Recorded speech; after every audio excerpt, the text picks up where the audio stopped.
you like him or not, but if you've ever seen any of his stuff, right, basically it's the middle class or upper middle class trying to keep up with the Joneses and just slapping money on credit cards and taking out loans.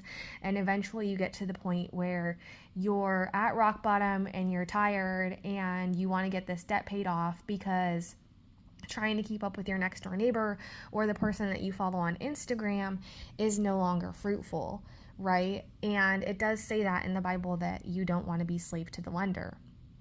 And it does, it makes us slaves.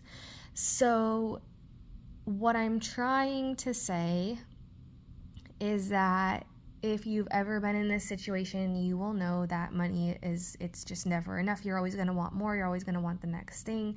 You're always going to be trying to chase the next high. And God doesn't want us to do that. He wants us to focus on Him. As goods increase, so do those who consume them.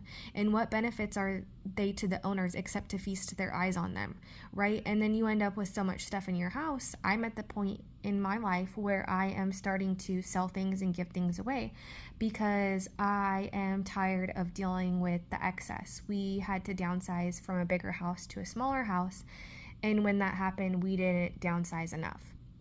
And so now I'm at this point where I am literally giving away high value items because A, God tells me to, and B, I need space in my house, right? Like, we don't need to be slave to our things.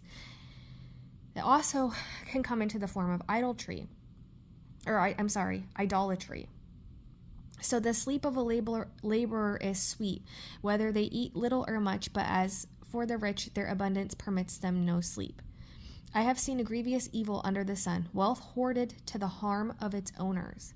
Okay, so then we're talking about hoarding things, and that's literally what the clutter turns into. The clutter can turn into hoarding. Or wealth lost through some misfortune, so that when they have children, there is nothing left for them to inherit. So when you leave this earth, do you want your children to inherit a garage full of things, or do you want them to inherit wealth that they can put back into themselves, their children, their children's education, a house for themselves? What are you going to leave your children? What's your legacy? Everyone comes naked from their mother's womb, and as everyone comes, so they depart. They take nothing from their toil that they can carry in their hands.